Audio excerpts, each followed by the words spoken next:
1, 2, 3, 4. This is slide number 33. Here we discuss about the time signature 2/4, that is 2/4 we call. You can see the picture says in 2/4 time there are 2 beats in each measure. Every room is called a measure or the bar. And the bottom number shows the quarter note gets 1 beat. So 1 beat we observe for a crochet note. So 2/4, 2 beats are there.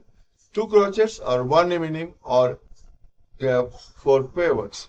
So that's the example at the bottom. You can either clap or play a note to understand how that sound, how will sound if you play the swim note. So let's use the E to play the 2/4. 1 and 2 and 1 and 2 and 1 and 2 and 1 and 2 and 1 and 2 and 1 and 2 and. So I played the note, you would have heard the sound. So that's how the songs will develop in your performance.